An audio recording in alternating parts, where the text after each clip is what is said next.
it's a permission for me to get the program started. So can we have an energetic round of applause, everyone?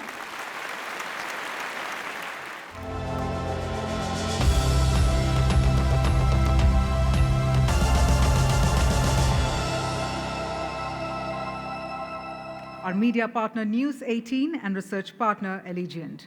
In fact, the program is brought to you by Team Marksmen. And I am Kavya R. Chavali, and I'm super duper excited to be here. I think for one of the obvious reasons is that with all the things going virtual, it's nice to actually have some real conversations here with all of you. And when we talk about Lakshmi as the goddess of wealth, one thing that I've definitely understood is that leaders, for that matter, are the ones who create wealth of opportunities for the others and in turn create opportunities or assets or wealth for themselves. So I think this is an evening that celebrates all of you. And just to be sure that we are all attentive, all energized, can I have you all come together with a round of applause? So it's time to hear out about the leadership in the post-COVID era and how did this one leader manage to pivot himself and his business. So we have with us none other than Managing Director and CEO, Eureka Forbes, Marzeen Shroff, joining us this evening. So if I may please invite Mr. Shroff to please come on the stage. And to match up to his enthusiasm, we need to have an enthusiastic round of applause, ladies and gentlemen. Let's keep that pouring, and a warm welcome to Mr. Shroff. Thank you very much, Kavya. So I'm going to share with you 5 key learnings, some things that we learned, I personally learned along the way, and something that our organization, which is Eureka Forbes, learned as well. So I'm going to share some of these with you. The first P of the pedal is purpose, right? A lot has been said and talked about purpose, but I thought I'll share with you what we did at Eureka Forbes. The second is empathetic leadership. The third is digitalization. I call it not digitization, but digitalization, and I'll tell you why. The fourth is accelerating innovation. And the last is leading from the front. And I think these are the 5 points I'd like to share from my side on our journey during these last 18 months. How can a customer who depends on us so much for their purity of water?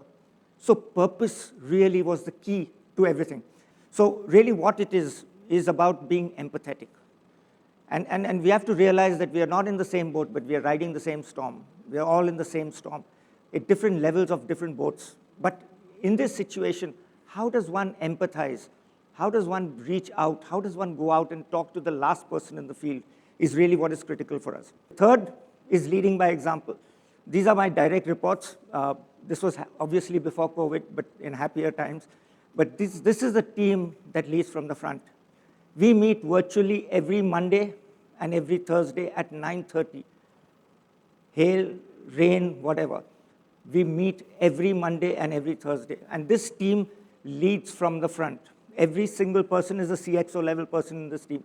Service, direct sales, retail, supply chain, finance, HR, compliance, R&D, manufacturing, IT, transformation, marketing, you name it. Every single person here leads from the front. And this is it's lucky. I'm lucky to have a team like this. We are empowered, and we work with agility and speed. Leadership is a journey. It's a journey from me to we. And this is one of our training programs. I just thought I'd take a picture and put it up. And this is us. This is our great company. Thank you very much. It's time to indulge in a fireside chat. Now, I think I'm going to take one key point from Mr. Shroff's presentation where he said about the word empathy, right? I know that earlier when we had to define leaders, we would think of words such as dynamic, or for that matter, strong, passionate, visionary. But I think in the recent years, in fact, in the last 16 months, one common term that comes in everybody's minds is looking for that empathetic leader. So I believe it's time to have a feisty topic in store for all of you, which is why it's called a fireside chat. And we're talking about, in fact, unleashing the empathetic leader within. So we're going to have with us our speakers, in fact, joining in, because this is where they'll come together to be a part of a conversation wherein we'll get to understand the role that leaders have in building an environment where people can bring their full selves to the work, including physical and mental well-being. So on that note, let me quickly bring on board our speakers. We have with us Sunil Dutt, President, Devices and Sales and Distribution, Reliance Jio Infocomm Limited. We are also joined by Dinesh Agarwal, Joint Managing Director, Panasonic. And of course, spearheading the entire fireside chat, we have with us Abhishek Malhotra, partner, McKinsey & Company. One of the topics I'd like to get your reaction on, and Sunil, we go to you after that, is it something, people speak about these great empathetic leaders, right? Is it something that's inherent, or is it something that can be made, right? Can people be trained to increase their empathy? We have a lot of institutes which provide leadership training, leadership coaching. Where do you think empathy fits in all of this, right? Is it, would we say this is a great empathetic leader, or we would say, we can make you a great empathic leader, right? So just your reaction on the overall topic and whether empathic leaders are made or they are born like that, right? Is it an inherent quality trait? Get your reactions on that, and then Sunil will go to you. Sure, Abhishek, thank you. So I think, Abhishek, to me, you cannot separate leadership and empathy. I think I don't think there can be a leader without empathy. So, I don't think, you can talk about them separately. And as you said, the common, understanding or, is that a strong leader is not necessarily an empathetic leader, right? Because if you're empathetic, then you're not a strong leader. You're a weak leader. That's how you're seen. But that's completely, to me, it's completely incorrect. Because I think great organizations are made not because of product technology or their infrastructure or a brand, but they're built because of great people who believe in a cause. Empathy or leadership with or empathetic leaders is nothing that you're born with. I mean, you actually develop over a period of time. It could be a result of your family in which you've grown up, or the environment in which you've grown up. Either you've had a family that has been very supportive and very empathetic, or you had, from the beginning, you've got people who are, with whom you've grown up, who are empathetic people, and you've been fortunate enough to grow in that kind of environment. I dare say also maybe in some cases, it could be the reverse, that you actually experience something which is not empathetic, and you realize the value of it. And in dealing with the other people, you've experienced how it becomes even more valuable if you are empathetic. We're going to move on to our keynote address this evening, wherein we talk about reimagining the business of business. Now, featuring in the talk, we have with us C.P. Gurnani, who's the Managing Director and CEO, Tech Mahindra. While he couldn't be present here physically, we do have a video of him to showcase to all of you. As I had mentioned earlier, right at the start, it's going to be a bit of a hybrid event over here. And we're going to play across the video message from C.P. Gurnani, the Managing Director and CEO, Tech Mahindra. So let's look forward to that.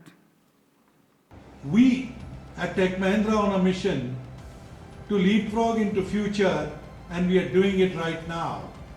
We remain true to our purpose by accepting no limits, driving positive change, thinking alternatively, and above all, on the fabric of good governance and being the champions of ESG, environment, society, and governance. Our culture rests upon a set of core values that guide our actions, both personal and corporate. We pride ourselves that during bad times or good times, our core values and focus to good corporate citizenship, professionalism, focus on quality, and customer first has never ever changed. They are the core values that were set up by the founders in 1945. And we as a company believe we are the custodians to those core values, and we are always guided by the core values which determine how Tech Mahindra will continue to evolve, continue to change, and more importantly, continue to serve our customers globally. What we're going to do is we're going to intersect a very important message as well in the form of a keynote address that's been shared by Honorable Brigadier Dr. Arvind Lal, Padma Shri Executive Chairman Dr. Lal Path Labs. In fact, he has a video message for all of us, so let's hear out the message. the COVID-19 pandemic has infected nearly 20 crore people across 220 countries and killed about 40 lakh people. Thanks to modern medicine, mortality rate of COVID-19 at 2% is 5 times less than that of Spanish flu, and India has witnessed about 3.2 crore cases, 16% of the global cases, and about 10% of global deaths due to COVID-19, having a mortality rate of 1.3%. No country has been able to eliminate COVID-19 yet, not even the developed countries like the USA and UK. In fact, many international public health experts in countries like Singapore have already accepted that COVID-19 may never disappear completely and shall reach a state of coexistence known as an endemic, like we have learned to live with viruses like HIV, hepatitis B and C.